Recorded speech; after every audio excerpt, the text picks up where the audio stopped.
Yes, indeed, here we come. Coming hot at you off the press. Trying to improve the banality of my hobby one day at a time on the internet, you know. Oh my goodness. Happy Sunday. It's time for new release review day here at the Comics Coffee Table. That's right. Pull up a chair, grab a cuppa. Whatever it is you're shoving under your nose today, there, pal, on this beautiful Sunday in November. I go back to work tomorrow. Huzzah. After my hernia surgery, I'm off the bench. I've cleared the injured reserve list. Coach is putting me back in the field. Live ball and real tackles. Woo! Let's bring it. Welcome back. We are the Comics Coffee Table. We take a break every day. 3 p.m. U.S. Eastern is when the show premieres. You can catch us any time of the day while you're taking your lunch break, a coffee break, whatever it is you're shoving under your nose today there, pal. You are welcome here. Sizzle chest, chowder head, strong man, strong person, turkey pockets, however you identify in the grand spectrum of humanity on planet Earth and beyond. Pull up a chair. Pre-recorded before a live studio audience of my stuffed animals from our Boston studios, which is down the street from the corner. I got 2 accents. I got more than 2 accents, to be honest with you. Je parle français très bien. Comme ça. J'ai un sale bouche. Demandez un Québécois. Ask him, that's one from Quebec. Oh my God, he's got a dirty mouth. I speak Spanish. I speak Spanish better than I speak French. I use Spanish practically in a practical manner at work. I'm a chef, so I have a very diverse community, and it's good to know. Es muy buena hablar español en América. Muchas personas latino y latina aquí. Nos banderas. All right. That's right. It's our Nos banderas, nos nación. This is our flag, our nation. United we stand. That's right. It's new release Sunday. What I do is I'm pleased and honored and blessed and grateful to be the recipient of a pirate treasure chest full. I am grateful and blessed to be the recipient of a pirate treasure chest full of digital comics. And in Marvel's case, I get advanced copies of Marvel comics the Monday before the Wednesday. So I'm already pretty... And usually in every one of these Marvel treasure chests, these pirate treasure chest is usually a dozen new Marvel comics that month. It's usually the whole thing. What we got this week, we got 1, 2, 3, 4, 5, 6, 7, 8, 9, 10, 11, 12, 13, 14, 15 Marvel comics. That's right. We got 15 Marvel comics. And how many DC comics do we have? We've got 1, 2, 3, 4, 5, 6, 7, 8, 9. That's 24 comics I never would have read. Or, and guess what? I bought one based on this. I did.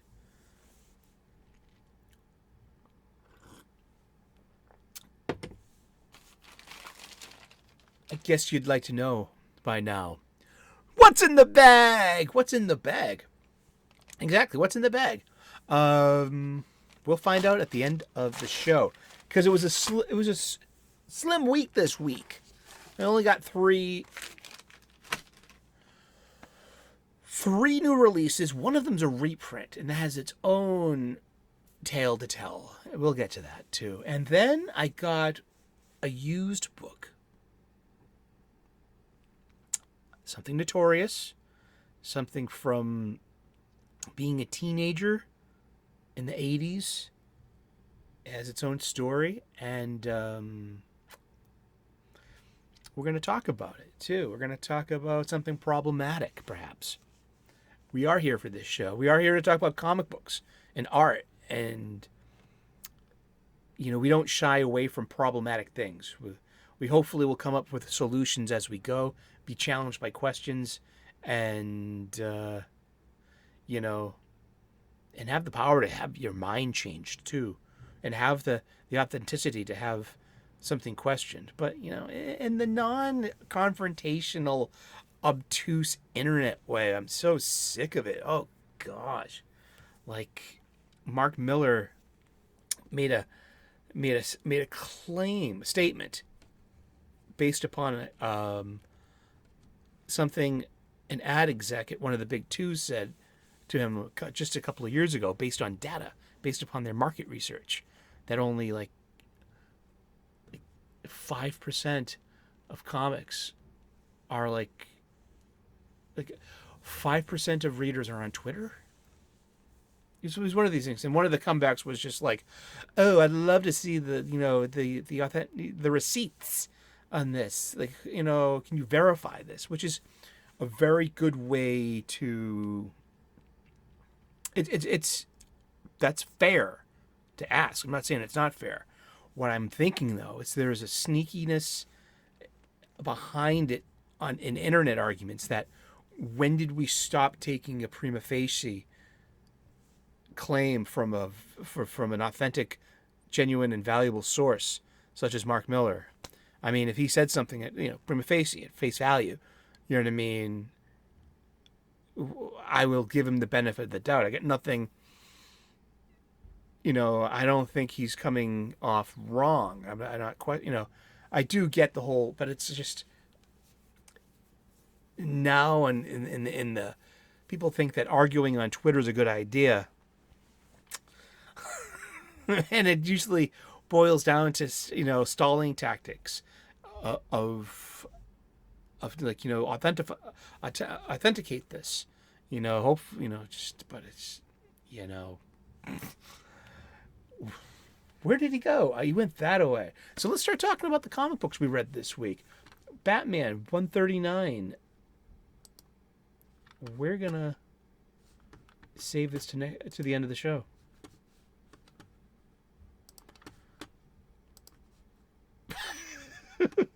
Yeah, $4.99 comic book. It's got a backup feature too. It was Birds of Prey number 3. I liked it. Kelly Thompson. This is entertaining. I like the voices of all the different characters. I'm not minding the art style. It's Leonardo Romero's doing the art, going right to Jordi Belair for colors, and it's lettering by Clayton Cowles. And I like it. I mean, the art's cartoony and basic. No one's really beautiful. No one's really ugly either. But like everyone's kind of cute. Because everyone's not. I mean, like Barda. I mean, there's a real kind of hamminess to her Kirby-esque, her statuesque, and her bustiness. And because she's in their classic red bikini battle suit, not her full-on battle armor. This is yeah, like a Muad'Dib fighting in his bare feet, kind of thing. I like that part of, and I love Barda, and I just like Harley's voice a lot in this, and it's all right. I got no problems with this comic book. Same goes for Blue Beetle number 3. It's just Blue Beetle number 3. I hope something like this. I think would be excellent in the DC Compact format that's coming out soon. It's either going to be a 4 or 6 issue long mini, or at least that's the first arc. You know, it's got it's I think it's everything a young reader and a young creator wants. It's very now. It's very modern, it's very digital. It's very because me as a classic reader, as a classic, you know, as a Bronze Age baby, from the newsprint and spinner rack days, I'm just a lot of the digital art's not, you know, not it's I don't know. It's but once again, like you know, people I know on social media, artists, legit commercial artists, legit comic book illustrators, artists, you know, and writers, you know, and self-publishers at this point too. Talking about how much the digital revolution has made a positive impact on their actual life and their work-life balance. You know, I for one, as an aging fan, I prefer pencils and inks, and I prefer a more curated color palette than what we get today, where everything ends up turning to purple backgrounds out of because it's a trend. It is, you know, I mean, but it is a trend. I mean, I was there in the 80s for that magenta color that was everywhere in Marvel Comics from like the early, you know what I'm talking. If you read Marvel Comics in the 80s, you know the color magenta, which is close to this color too. I mean, but once again, I make fun of it all the time. Oh, look, purple.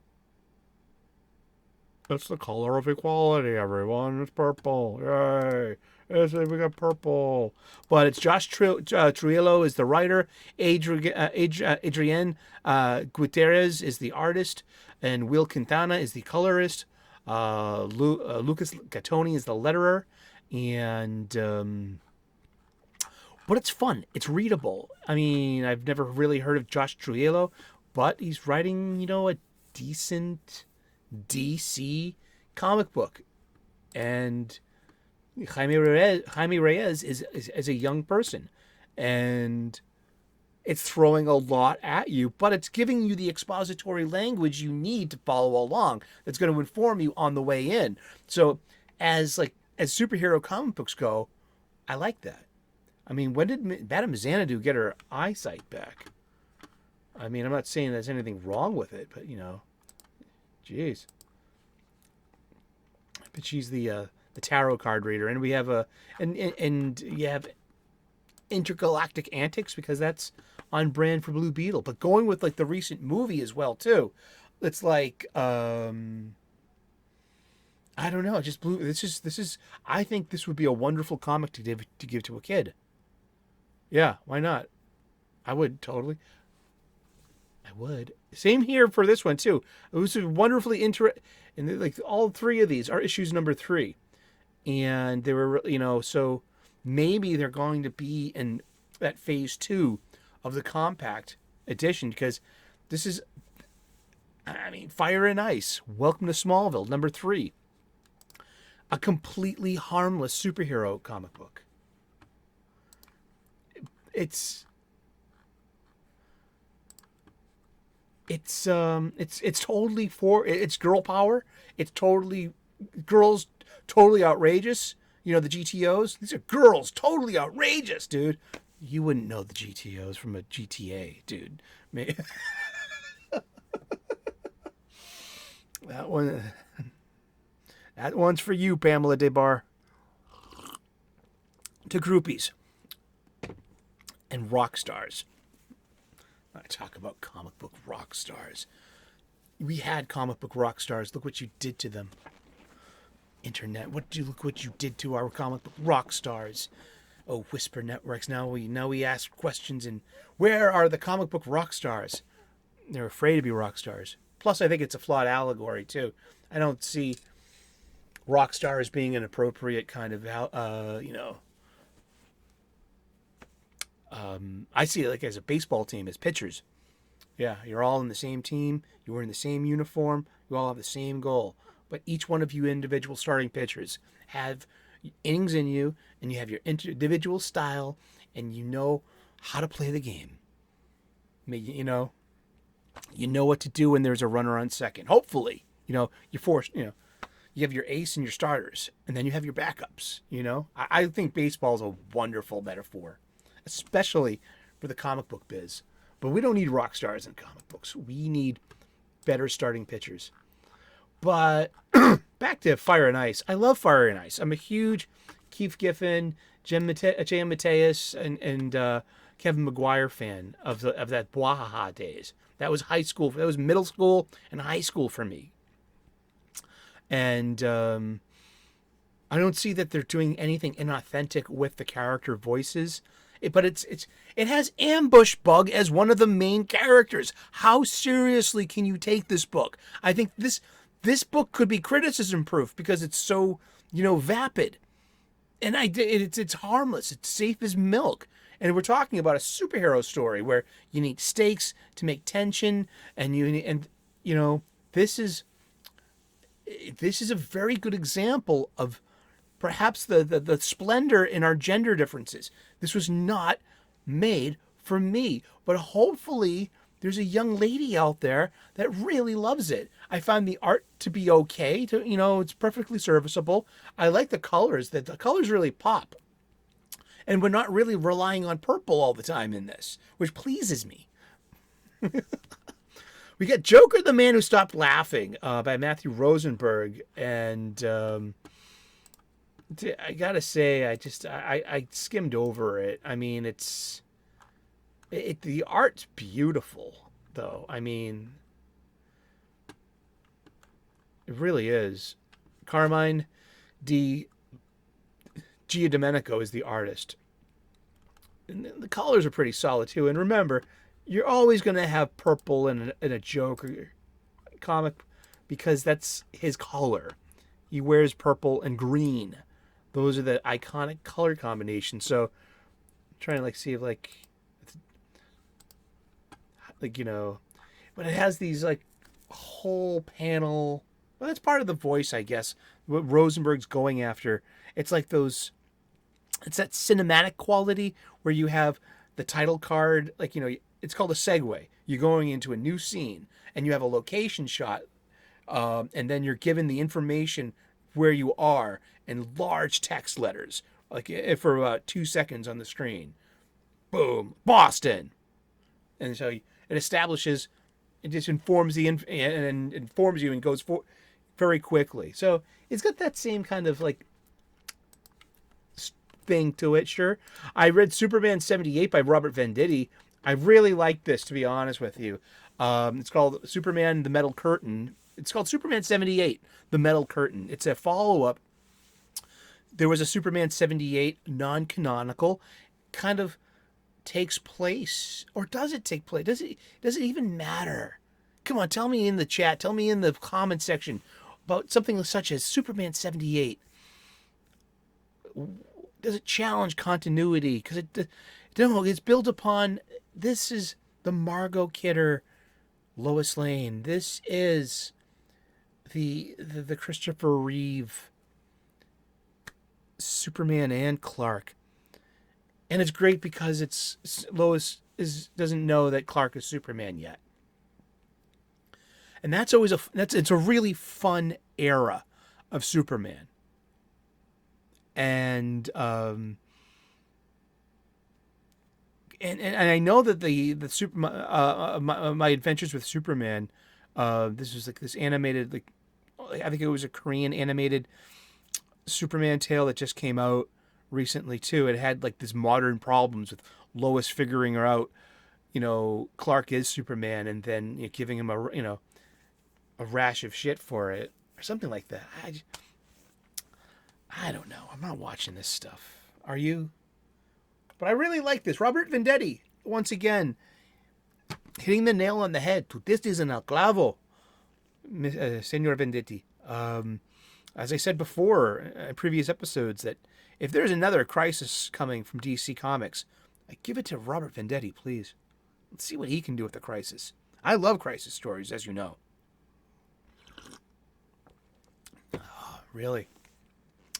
Superman 78, The Metal Curtain. It's about what happens if a giant hunk of kryptonite landed in Soviet Union the night that Clark fell to Earth in Smallville, and so it's not set in Russia. It's set in the old Soviet Union. It's set in a mythical 1978 with rotary phones and typewriters and shit. I mean, just yeah, and it's a newspaper, the Daily Planet. It's a period piece, and it's photorealistic.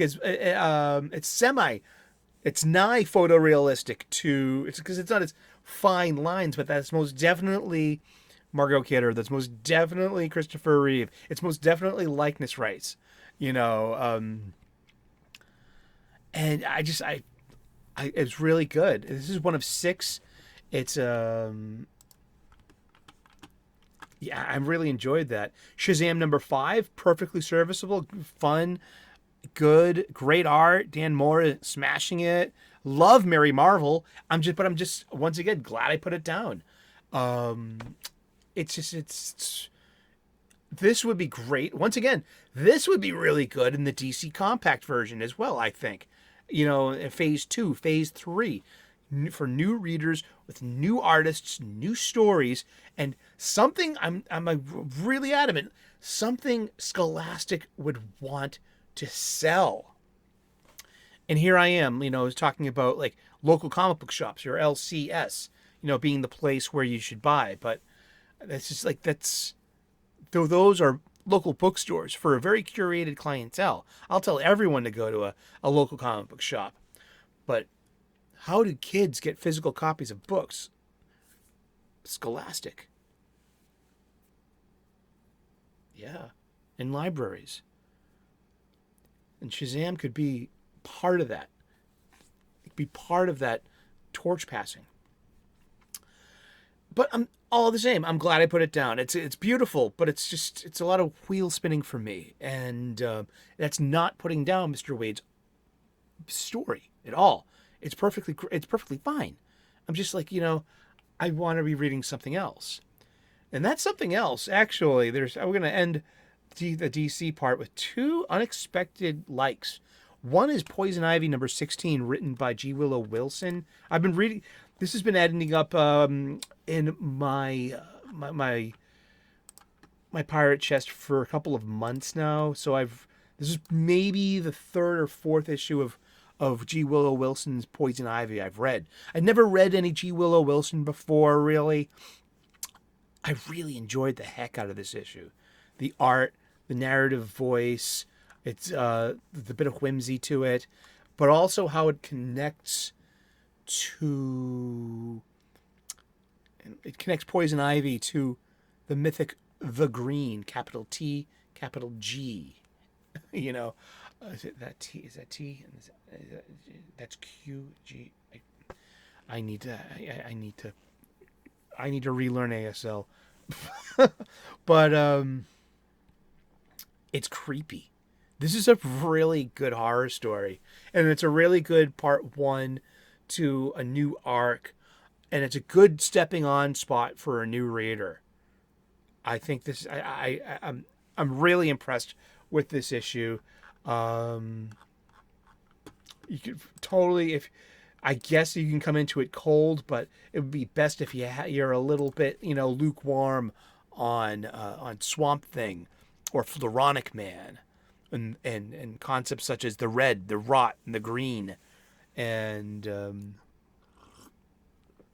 that old Alan Moore magic, swamp magic, swamp music. But yeah, I mean, thumbs up for Poison Ivy issue 16. Indeed. Then comes Icon versus Hardware number 5, which is on the Milestone Worlds Collide Act 1. And it finishes up this Act 1. So this is the end of Act 1. So it's the last story. It's called Icon versus Hardware. These are characters that came out 30 years ago with the Milestone imprint. That was a big focus on creators of color, and it was a spotlight and an imprint to for new IPs. That's where we got Static Shock from. Static, Virgil. Love Static Shock. And it gave us, Dwayne McDuffie, Reggie Hudlin. I mean, and honestly, there's for pages 10 to 28, we've got art by Dennis Cowan and inks by John Stanisi. So we have literal pencils and inks. Now, once the pencils and inks done, they're colored, digitally. Christopher Sotomayor's on the colors. He's a name that we hear all the time. I'm not knocking Mr. Sayor's craft one bit. It's just digital stuff. It is what it is. I mean, nobody colors by hand anymore, really. I don't think so. But it's got really old-fashioned crossings and cross hatchings, and I read the last issue of this and thought it was one of the worst comic books I've ever read because of its B story and the art of the B story. And I'm not, like I said, I'm not knocking Yasmin Flores Montanez. It's just, yeah. I grew up with Dennis Cowan. And Dennis Cowan actually drew one of my most favorite Batman stories. It's called Blind Justice, and it was written by Sam Hamm, who wrote the screenplay. He was one of the co-writers of the screenplay of the 1989 Batman movie with Tim Burton. And so I love Dennis Cowan's style, and this really worked for me. This gets a thumbs up for me. Because of Dennis Cowan's work and Reggie Hudlin. It's written by Reginald Hudlin and Leon Chills, and it turns into a really competent, decent, followable superhero action story in this part, because it's no longer Hardware versus Icon. It is Hardware and Icon versus Brainiac. And I wonder what number Earth Milestone is in the multiverse. In our local multiverse. So let's ask, which Earth is Milestone? Earth M. And it is, according to Dark Crisis Big Bang, it is designated as Earth 93. I guess I have to get Dark Crisis Big Bang to follow along with what's going on. I do have a Dark Crisis collection. I have the Flash tie-ins, and I have Dark Crisis, and maybe I'll take a look at that, because I also want to get the Death Metal Superboy Prime special. Big fan of his. And so that's our Marvel comics today. We're gonna read the Marvel that's our DC comics. Next we'll do our Marvel comics. We're gonna do that alphabetically and reverse, so we can land on a notorious, spectacular, often amazing, iconic flagship superhero and see if it landed. But we're starting with X-Men Red. Let's see, $3.99. It says 26 pages here. And it's probably the most enjoyable issue of X-Men Red I've read. And I've probably read I think I've read everything since Fall of X. And it just dropped into this post okay, all I know is that Orchis has successfully launched their annihilation campaign against mutants. And it started at the Hellfire Gala. So this was actually an interesting space to come back to my X-Men. Oh, it's you guys. And best part of this has to be these conversations between Apocalypse and Storm.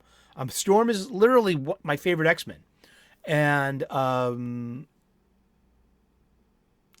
and she's in charge, and she's very powerful, and it's like Game of Thronesy meets fantasy stuff. There's a lot going on, a lot of moving pieces. I can't keep it straight, and even with the info pages here, I'll read the info page to you. If you're coming in cold, hello, it's New X-Men issue 17. Then we got Storm, Sunspot, Roberto da Costa of the New Mutants, formerly the New Mutant. There's someone called the Fisher King. There's Death, who is one of the four horsemen of death of Apocalypse. There's Ironfire with a Who Are You? White Sword.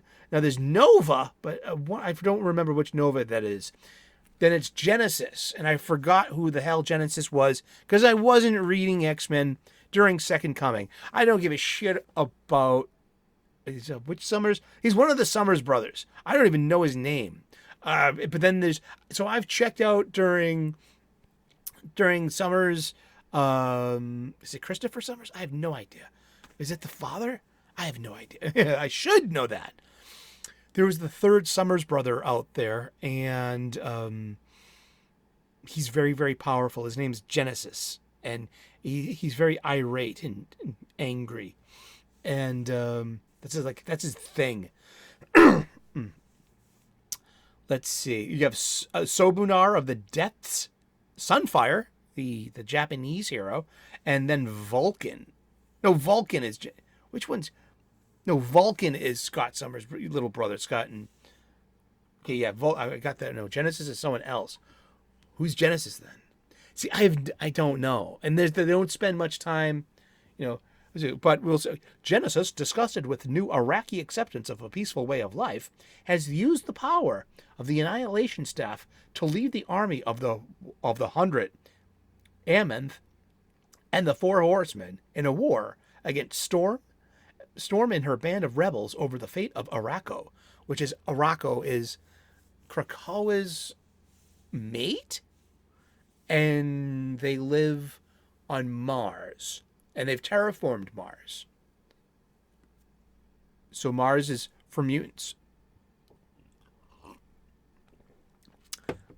But with the fall of X and everything going on, and the blah blah woof woof, and the yakety schmackety, and the notoriety, and that the subsequent deportation, and that country's refusal to accept him.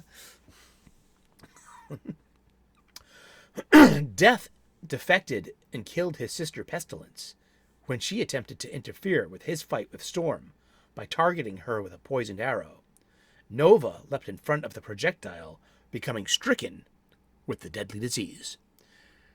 With her back against the ropes, Storm ponders using the most terrible weapon at her disposal, a trigger that would release the imprisoned genocidal Eternal, Uranos, upon Genesis forces. Uranos, I guess, is Thanos' father, and can be let loose for 24 hours. And he would completely annihilate. He would do the job. As if Storm wasn't dealing with enough, Apocalypse has just returned to Araco. And, it's Al Ewing as the writer. Yildiray Cinyar is the artist. Pretty decent job, it's all right. It's not very accessible. X-Force number 46, and this is Ben Percy, I believe. Clash of the Titans. Yeah, Ben Percy, Robert Gill is the artist, and it's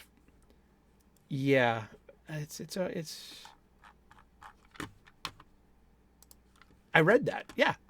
That's all I got. What If Dark, which is an anthology series playing on the what if motif, but it's dark.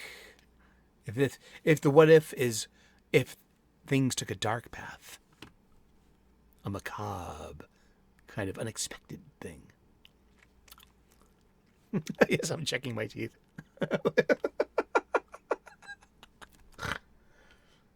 It was okay. It was written by Marv Wolfman, and we got legitimate pencils and inks.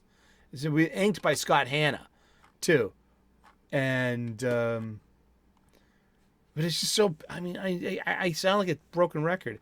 I mean, we have colorists. It's all this digital coloring, but it takes the verisimilitude out of actual pencils and inks in a way. It just because it's a little. I don't know. They're just comic books, Don't know what I'm getting myself all bound up about. Uncanny Spider-Man, so far so good. Ben Percy. There are no creator. That's right, I heard about that. Oh, there it is. No, that's Cy Spurrier. And once again, pretty decent art too. And this is about Kurt Wagner, the Nightcrawler, and his mom Mystique's around. The Silver Sable's around as well, and Adrian Toomes, the Vulture, throw in a Spider-Man villain because of Spider-Man, and Kirk is masquerading as a new teleporting Spider-Man, not only to fly under Orcus's radar, who would hunt him down for being a mutant, but also because he's been accused of assassinating several anti-Krakoan heads of state, a crime he claims he didn't commit. And there's a lot of mind control going on. There's Nimrod. Nimrod's always been that color purple. See, that color magenta that was there in the 80s. Like, that was like Nimrod's primary coloring, was like silver and magenta. I know, I was there. I saw it all happen. Thanos issue 1. Oh, kill Christopher Cantwell. And this is really boring. A lot of wasted story beats. It's called Thanos: Return of the Mad Titan, issue number 1. $4.99, 28 pages. That's a miss. We have Star Wars Darth Vader, written by my favorite Hugh Gregpack. Just another boring. It's like walking through the snow getting home. It's like, you miss the bus. The next bus ain't coming for 35 minutes. It's going to take you 22 to walk home. And you can stand around and be cold, or you could just walk home in the slush and the snow, and it's a slog. That's how I feel reading these Greg Pak Star Wars stories. I wish I had something better for you, kid. I wish you had something good for me to say in light of of the negativity I feel about you, and because I give all mad props to all decent superhero and adventure stories. I'm a lifelong Star Wars fan. I want to be buying Star Wars. I have no reason in the world to buy your shit, Greg Pak. Yeah, there you go. Enjoy your high ground. It's not really, is it? We've got Star Wars: The High Republic, Shadows of Starlight number 2, written by Charles Soule. We also have Star Wars Volume 3, Star Wars: The High Republic, Phase 3, Issue 1, written by Kevin Scott. And we have actual pencilers and inkers.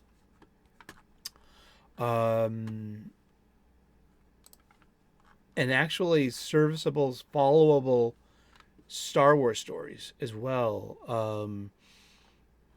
You don't have to know. I didn't know really anything about this High Republic. I just know it's a couple of 100 years before the fall of the Jedi. Yoda's a younger person, but the Grandmaster, and it just follows a different generation of Jedi. Which I've done before with the Knights of the Republic stories. That's just filled with stories of generations of Jedi 4,000 years before the Battle of Yavin. This is not terrible. It just good luck to it. I'm glad, once again it's Disney Star Wars, and I'm glad I'm not buying any of it, but as a lifelong Star Wars fan who roots for it, I hope it has an audience. I hope people are buying this. Here's one that has much ballyhoo. Punisher number 1, and not The Punisher. It's just Punisher number 1, written by David Pepose, art by David Wachter and Dan Brown, and it introduces us to a brand new, Punisher who uses non-lethal, means And well, he uses non-lethal guns. Are they lethal guns? I don't even know. I don't even kind of care. I mean, what kind of guns does he have? I don't even, I have no idea. Are they like virtual bullets? Yeah, virtual bullets are like this weird kind of sci-fi concept. I can't even get my head around because it's not really a projectile.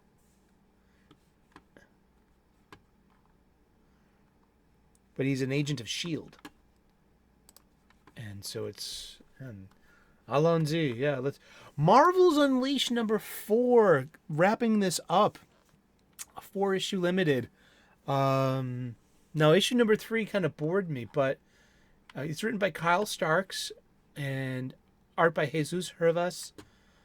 And by the end, when a stray named D-Dog, Captain America's faithful Falcon, Red Wing, and Captain Marvel's indomitable Flurkin, Chewie, team up to find another dog's missing person, Myron Darkwater. Their search led them to an incapacitated Lockjaw. He's Black Bolt's bulldog, who can jump between portals and dimensions. That's his thing. He's got that tuning fork on his forehead. And Lockjaw, who had been kidnapped by Myron and Kraven the Hunter as part of a plan to return the demonic Prince Blackheart to the mortal realm. Superhero shit. Come on, just play along. To fight Blackheart, the team called in Throg, the Frog of Thunder. Yes. And Doctor Strange's ghost dog, Bats. But Blackheart imprisoned them in his castle in the 10th Circle, so all they can do is watch as he unleashes his demon army on Earth. And I love Frog Thor. And by the very end of this story, this had my eyes a little shiny because it had a very cute ending. I'm a huge dog fan, and I loved the way this landed. So it pretty much redeems issue 3, just because issues 1, 2, and 4 are outstanding, and they were fun. And it uses just Marvel Comics universe of familiars and animal sidekicks, and it's not complicated. It's not multiversy, really, kinda-y. It's not. It's kind of cutesy-ootsy, but it totally works. I love it. It's fun. It was fun. Comics should be fun. Comics should be entertaining. Comics should not feel like a walk home in the snow and in the cold.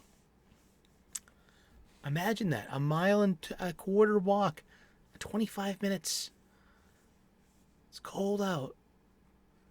The sun's gone down. It's chilly. It's life in Boston. Life in a northern town. Hey, ya, ya, ya, ya, ya, ya, hey. Hey, ya, ya, ya, hey, ya. Life in a northern town. The Salvation Army band played while the women drank lemonade. Gods, issue 2. Next. They tried. Oh, gosh. Girl boss. Gee, good luck with that. Guardians of the Galaxy number 8 by Lansing and Kelly. Okay, it's a decent, serviceable story, but the real heart of this issue, it gets a thumbs up out of me, is Kev Walker's pencils and Walden Wong's inks. The art in this is just so effing good. I mean, I'm not even interested in Guardians of the Galaxy. But the art's really good, but there's always that one double page spread page that focuses on the ship that they're flying in, their vehicle. And it's all kind of a blurred background. And I learned from Ethan Van Sciver that's a real artist cheat.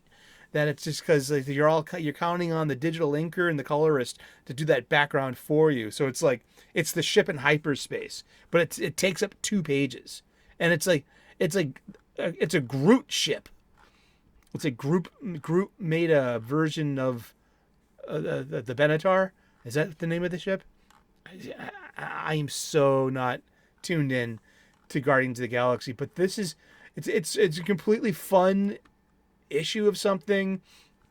It's a good random issue to give someone. I would give this to like my 13-year-old nephew, who I give my random issues to, just because it's like it's the art in this is just killer. It's so fun, old fashioned, kind of just it's Kev Walker, dude. This guy is just it's a legend, man.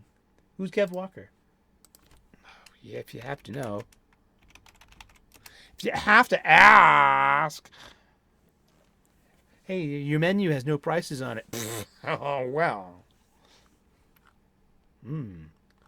That's right. Yeah, that's why I looked at. He worked mainly on 2000 AD, the British comic books, and Warhammer comics.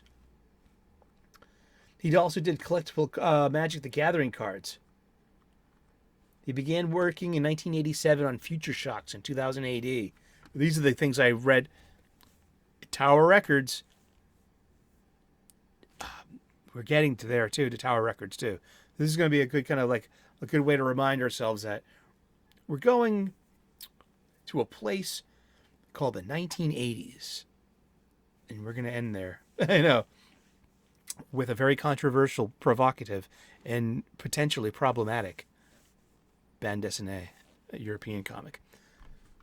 But Walker began his career in 1987, working in 2000 AD, including Judge Dredd, Rogue Trooper, inking Steve Dillon's pencils, the ABC Warriors, and Judge Anderson. If this is going over your head, that's fine. These are British comics. Judge Dredd, 2000 AD, Death's Head,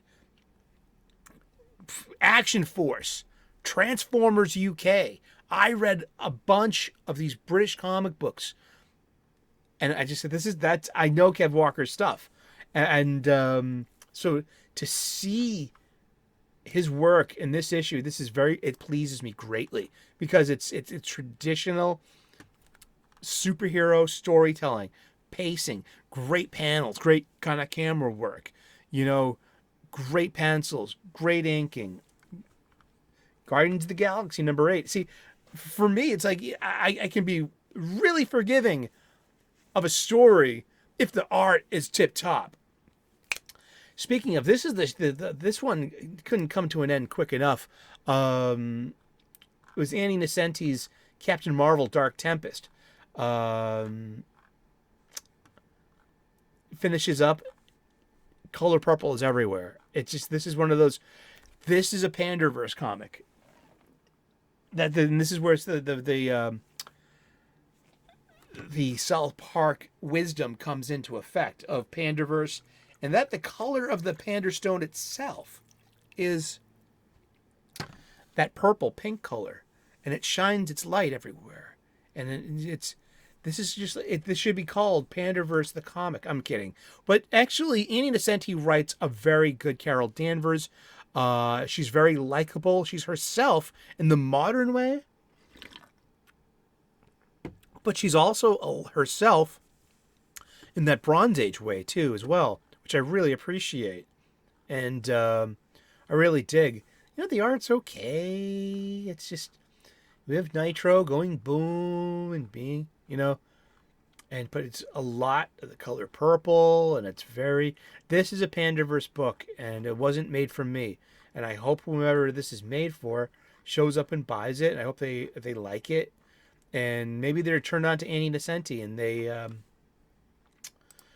buy some of her earlier stuff, like her Daredevil run, which is, it's hit or miss, but it's really decent. She was the editor of Uncanny X-Men for several years from the mid to late 80s.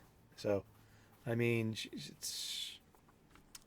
she is an example of the generation before me, who I would love to see have a positive impact on the women coming up in the business, on how to write and how to write character and voice.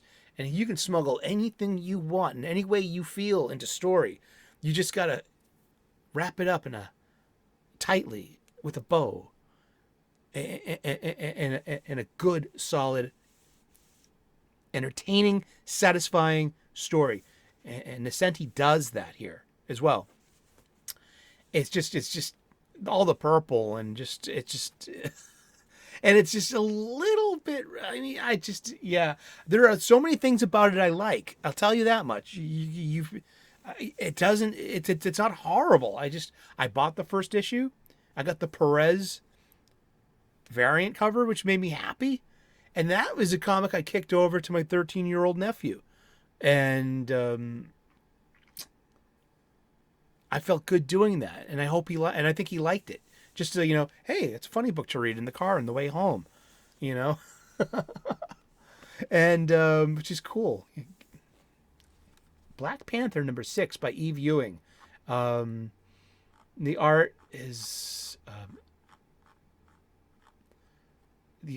by Matt Horak with Mac Chater, and I like the past couple of issues I've read of this, and this one I was completely lost. It wasn't very satisfying. I think I could have used more expository language. Did I like totally miss something? I mean,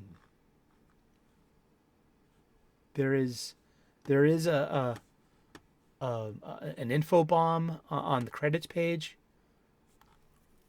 but overall I'm just like, what's going on here? I'm confused. And we're going to end the Marvel stack with Amazing Spider-Man #37, Legacy #931. It's written by Zeb Wells, art by Ed McGuinness. And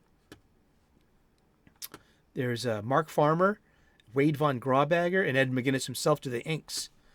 And this issue is going to get a lot of crap from people because it's a $4.99 issue. It says 25 pages, but it's minus 3 pages. This is like 22 pages of story and art.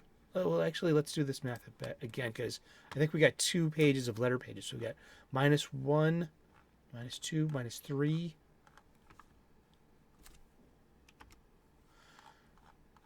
-4. Because I'm counting I will count the cover as art. I don't know if I should count the back page with next month's issue as art and story. Should I? But I'm not counting the letters page. This is counting the letters page, and the two letter pages, and the credits info dump page. So we can at least give it a -3. So you're going to get 22 pages of art and story for $4.99 from now on in Amazing Spider-Man. But the art in this is just so fun. It's got some like weird 70s vibe to it. You get some new twists on anthropomorphic just bad guys. It's a little random. It's a little absurd. But I'm not saying the story is really good. I am saying that Ed McGuinness is doing some really good work here. And there's an interlude page in here too, by another artist. But for the most part, it's mostly all McGuinness. And I think it's a light moment. These 2 issues here, 36 and 37, it's a light moment before all the seriousness that's going to happen in Gang War. Because Gang War is going to be a Spider title event. So, and it's going to get, quos will status. Statuses will quo. Quos will change. It's, and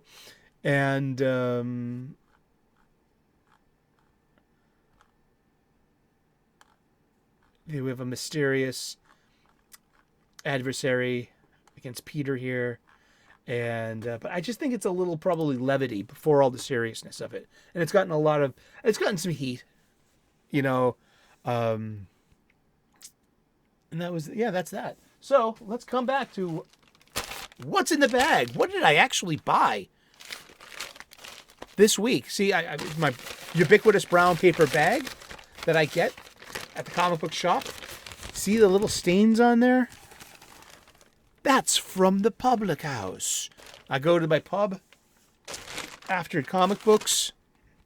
I get a shepherd's pie and 1 pint of Guinness. That's my Wednesday supper. Then I read my new comic books over my Irish supper at the Irish pub. It has got no bloody televisions.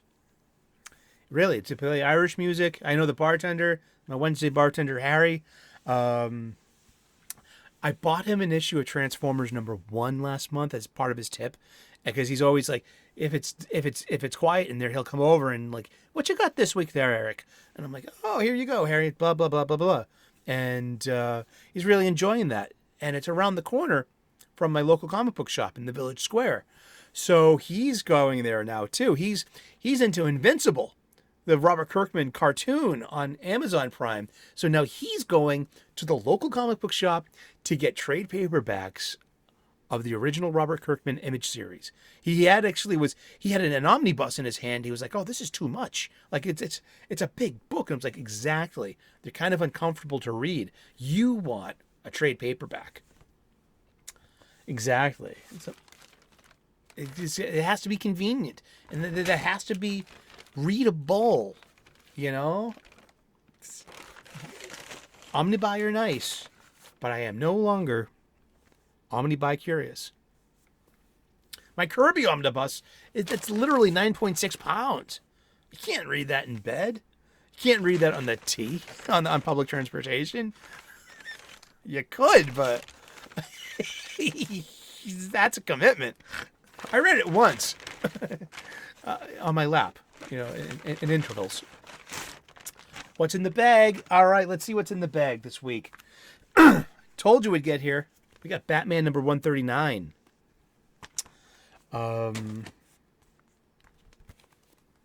Look at that. That's, well, and I paid for it too. I wonder if should I have haggled, being like, "Hey, look at this. Do you want me to?" It's a new release day. It was the last issue of Batman 139 on the new release shelf on Wednesday. Now this came out on Tuesday, to be all fair, but it's already Wednesday. They open at 11 a.m. I was there at 1 p.m.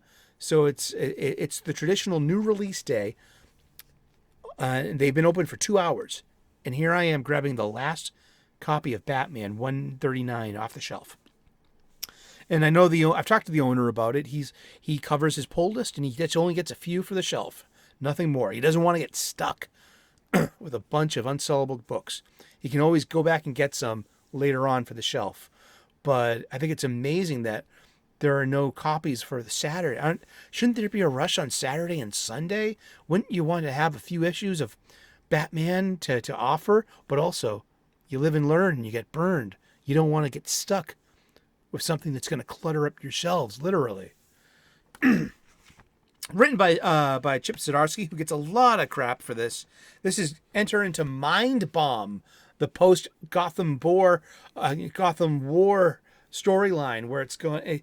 See, there are 3 Jokers. Did you know that? It's been going on for about a decade now.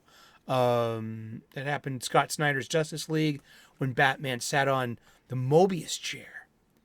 He asked the source, "Who is the Joker?" And it responded, "Which one?" There apparently are 3 Jokers, and always have been, as retcon. It was also fleshed out with the amazing Jeff Johns, Jason Fabok, Batman 3 Jokers miniseries. That sold millions of copies, I believe. I believe so. Issues 1, 2, and 3. You know what I mean? Together. And then comes the collection. But, so we talk Jorge Jimenez.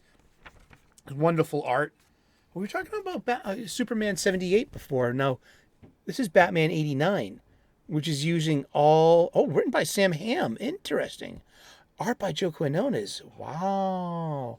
The debut of Batman 89, Harley Quinn, and Scarecrow. And it uses Michael Keaton as its Batman visual reference. And the Tim Burton universe Is it canonical to that universe? Like I was asking with Superman 78 earlier, does it even matter? Does this play into the Flash and DC Multiverse and Michael Keaton and George Clooney? Does it matter? Sometimes can we just enjoy a story? But hey, look. Sorry, purple. I'll just check the mic. Check, check, check.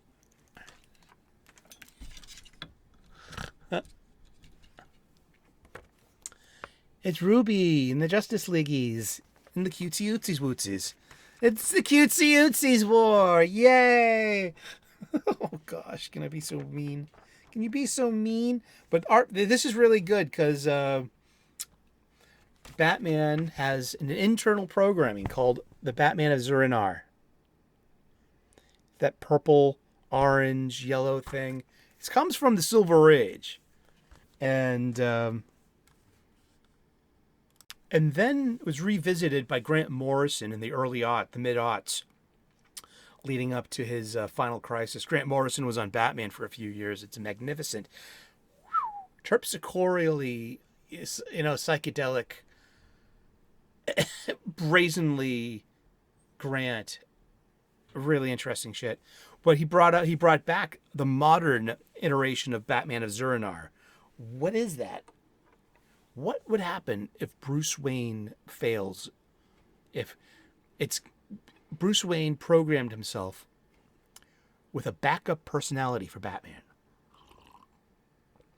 to be able to MacGyver a whole kit, meaning like his outfit and a utility belt out of garbage and spare technologies, and to be,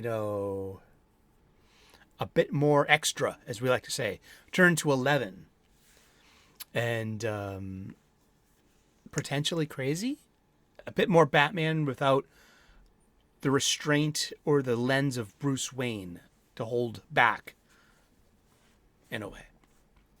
Chip Zdarsky has brought back the idea of Zur-En-Arrh, and so I see it actually as a play of internal, external, and storytelling. So internally, Bruce Wayne has to contend with something he programmed, Zur-En-Arrh, and he's got to conquer that programming, or it's going to conquer him.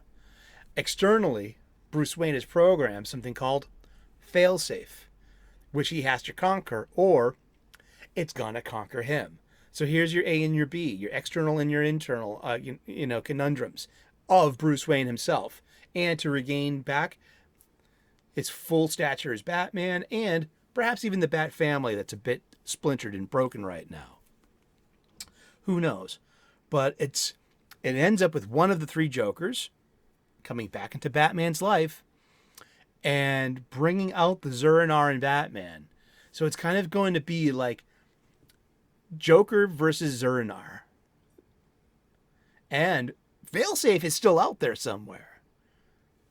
That hasn't been resolved. It really hasn't. So that I think this might be Act 3 of Chip Zdarsky's long game, of his arc. And like I said, I'm a big fan of Zur-En-Arrh. This is a Lego minifigure. You know I like Lego minis, all right? You've seen my Lego. You've seen them before. There's Bruce Lee. There's David Bowie. Isn't that great? These are minifigures. I bought them custom off the internet. You can too. Just look it up. We got Freddie Mercury.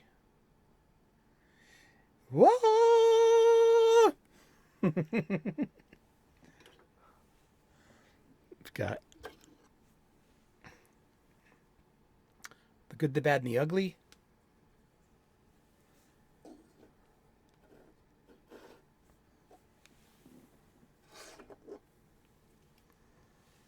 And I got Pulp Fiction. And this is an old Joker that I used to remake another. These are some spares. That's spare parts for me. That's a Han Solo Force Awakens body and a Joker the Batman, Lego the Batman movie, head and hands. that I had spare. And I was like, oh, let me put that together and put this on a chair. This will look great in front of Vince. So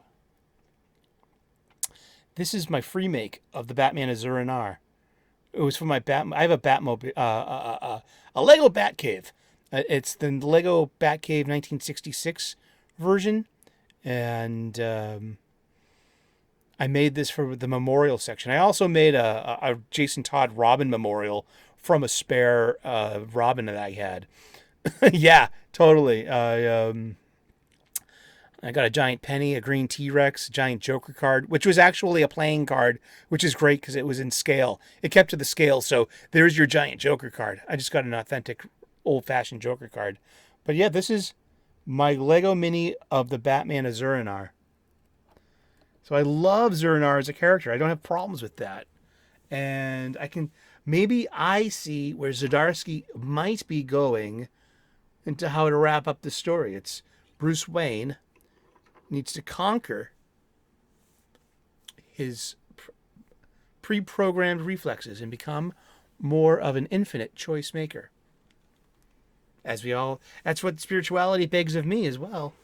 But yeah, so this was a decent issue, but yeah, like I said, like I should have been able to talk them down to like at least give me like the pull discount for selling that. But hey, caveat emptor, and so it's got a backup feature about, but yeah, so Joker awakens the Zur-En-Arrh, and I love this panel. This is Jorge Jimenez art. We have an Adam West version. We have a Michael Keaton version. We have a Mike Mignola style Gotham by Gaslight. We have let's see. We have a Frank Miller style in the back. We have a Dick Sprang type over here in the back too. We have a Bruce Timm style right here. I don't know what those other two in the back are, to be honest with you. Is one Christian Bale? Yeah, one's Christian Bale. And where is that? I can't. Is that the other one? The new one? Is it the hint in the Bat Bee and in the Bat logo? I think so. But yeah, so I'm a big fan of the Zur-En-Arrh thing. So hey, let's see where this goes. I'm interested. I'll keep reading. But I read that first digitally for free, pirated, and I went back and I bought it because I liked it a lot. That's that. Let's get the squishies. That's what Starscream calls humans. I'm not going to spoil anyone on this. This is just really good. Issue 2 of at least the first 6 that I think that Daniel Warren Johnson has planned to do for the Transformers here. Love this. Daniel Warren Johnson is writing the story and drawing and inking, and Mike Spicer's doing this wonderful coloring. This is really fun. This is really, really, really fun. This is good stuff. I wish they had if they had a variant cover, I would look at this. Starscream's in a dogfight with a couple of jets. The pilot has ejected. Isn't that gross? That's like, this is really... I love Starscream. He's so bad. He really is. And the thing is that Megatron's not even here yet. And I got a feeling the first thing Megatron's going to do is kill Starscream. Yeah, huh? Let's see. I got this. This is brand new this week. This is from IDW issue number 1, cover A. And this is the $4.99 reprint of Teenage Mutant Ninja Turtles, The Last Ronin. Written by Eastman and Laird, Tom Waltz. The story is by Kevin Eastman and Peter Laird and Tom Waltz. Script by Tom Waltz and Kevin Eastman. And the layouts are out by Eastman himself, too. So this is as close as we're probably going to get to the Mirage days.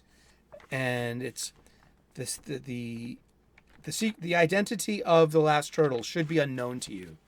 I hope so. Because it's been revealed to me. There's only one turtle left for the boys. We're in the future. This is like Dark Knight Returns, but with Ninja Turtles.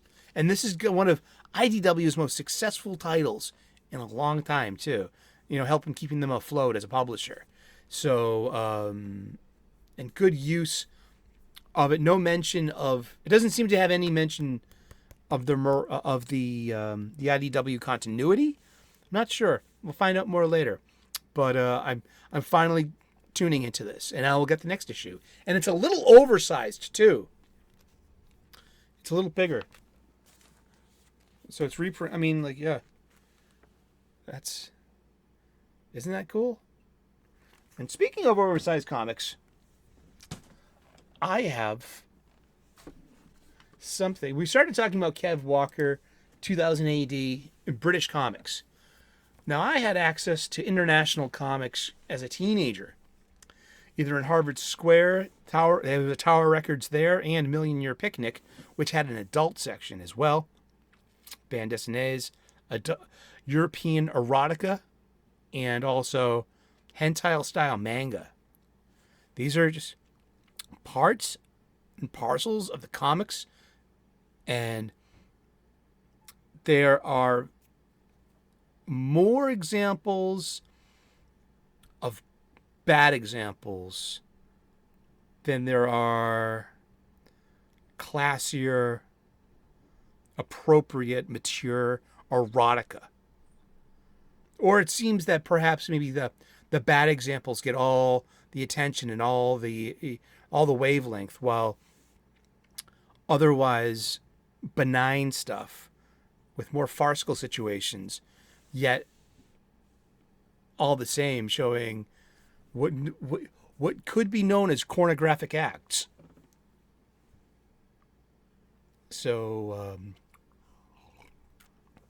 but on Newbury Street in Boston, at the corner of Newbury and Mass Ave, we not only had Newbury Comics, which was just a block and a half down the street back when they had comics, but they also had European comics as well on the shelves in the back. They were just a different quality. They were just different kind of collections.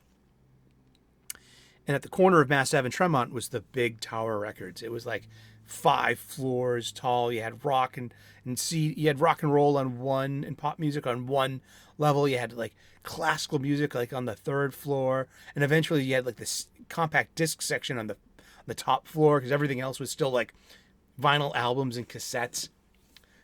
It was the mid to late 80s. Compact discs were just coming in. My first compact discs were this very copy of Abbey Road that I've had 30 years. Wow. 35 years or so. Yeah. But yeah, that's an old CD. And the Top Gun soundtrack. I'm not going to show many pages of this because of the nudity stuff online and people's sensitivities and stuff, but I picked up this used on Amazon because it's the only place I could find it. I spent $35 on this, and let's look at the indicia if there is one. This is butterscotch, the taste of invisible, the flavor of the invisible. It's written and illustrated by Milo Manara. It's translated from the French, the Parfum de Invisible. It was published in 1991. So this would have come... Oh, this is copyrighted 1990, but this... Yeah, I remember this early, yeah, from 87. Yeah, exactly. First printing, 1987. Let's look at the back real quick. I wanted to thank you all who made Click such a success. Click was a tongue-in-cheek romp through male fantasies, and I had so much fun drawing it that I wanted it to go even further. That's how Butterscotch was born. It's based on a theme as old as the world, and one which has always fascinated me. Who has never dreamed, at least once, of being invisible, to other people. But then, is it really just a dream? Milo Manara. This would cost $10.95 in 1987. Let's look at that real quick. That price conversion. Let's just say like April 1987. $10.95. That would be $22.90 today, and I spent $35 on it, including shipping and handling. All right, and there was it's very little markup too. Now, speaking of Click, all right, there are four of these from Milo Manara's Click, and Click's a lot more problematic than this. Now, after rereading this, there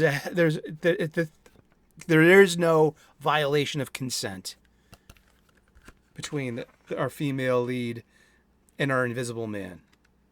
It's very far between from like what Alan Moore does with his Invisible Man and the League of Extraordinary Gentlemen. I mean, I don't want to show anything too controversial, but it just begins. It's farce. This is a farce. This is a sex farce made in a time of sex farces, such as the 80s, like 80s comedies. College kids trying to get laid and wasted. But this is very European. This is a European comic. In the European like dimension, this is more of the magazine, the traditional magazine format.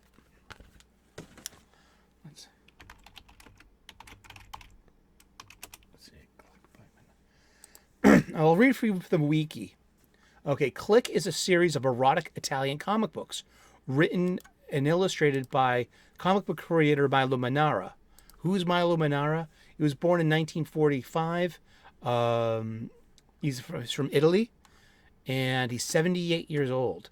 He actually, some of the most recent work he did was for a very problematic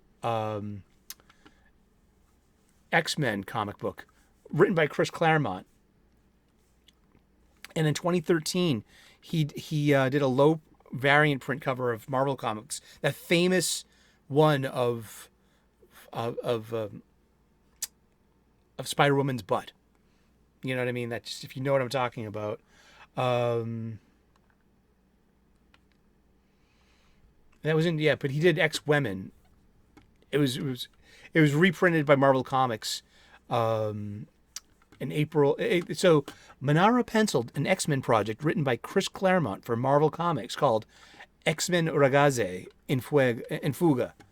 And that released in April of 2009 in Italy. And it was later reprinted in short circulation by Marvel Comics in English as X-Women. And that's just, it's Milo Manara. Milo Manara is he does erotic art. It's like fashion art. It's very striking, very beautiful women. But then we come across all the common tropes of problematics and objectification and male gaze, which this is 100% all about. I mean, Milo Manara comes from an age of the 20th century of the European coxman. What is a coxman? It's a man reputed to be extremely virile or sexually accomplished. And that is the culture of where like this all came from. But Click was first published in 1983.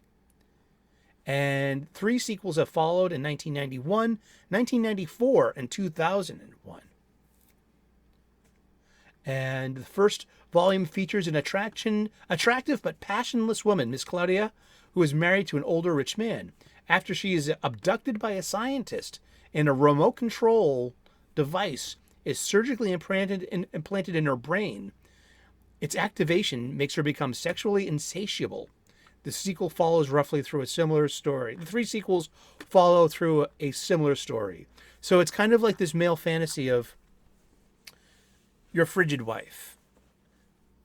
I mean, kind of thing. What do you do? Well, this is where we talk about problematics and consent. Click definitely violates what we would call consent. It definitely violates it, and toto. It's just through the lens, through this European cocksman lens of the day and of the spirit of how this was created. It's not about abuse, and it's not about victimization. Yet it's inescapable seeing Click through those. The clicks that I saw that are available that are just like these, same kind of thing. You know what I mean? And I would love to get, maybe they would be they're $75 and used, kind of like this. Like, see, like it's a comic. Like, look, like it's not perfect. It's not brand new. This is a red copy, but it's perfectly fine. But hey, we have an invisible man and no nudity. But look at these panels. This is Milo Manara's art. This guy is a physicist, and he's got this cream that he can put on his body. Sorry, if this is going to be problematic, you might want to turn away. This is your trigger warning. Sorry. But it's he puts on this cream that smells like butterscotch, and all he wants to do is meet the ballerina, and something, I don't know. It's some weird weird story, but there's never anything abusive between these two. It's all consensual. That's what I meant to say. So he follows her around in her daily day, where she gets to have her pleasure publicly, stating some kind of weird voyeuristic node, and this is the style of Manara. This beautiful women. I don't want to really turn the pages too many times, because we're offered, the full Monty all around. It's European. They have a different standard over there for nudity and sexuality, and things that would be considered lewd here, aren't over there. It's a different culture. It's an older culture. But yeah, I mean, I've got a few of his other ones that are.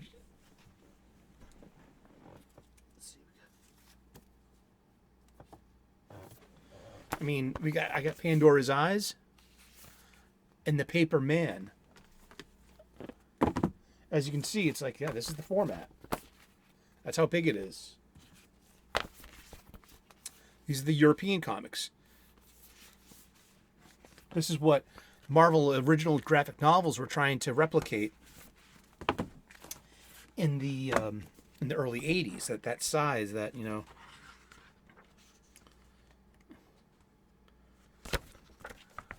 wonderful Manara art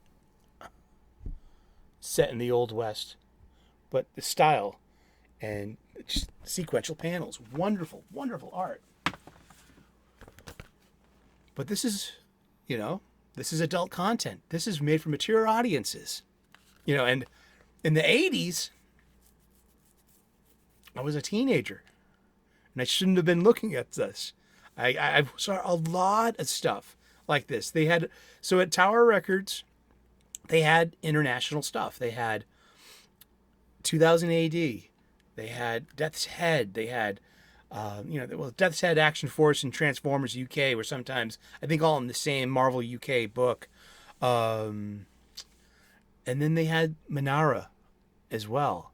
They also had Tom of Finland too, which is literally the gay version of Manara when it comes to body form and pencil work. But hey, I was I was a teenager. I looked at everything, dude, that I could. Never got kicked out. Never got caught.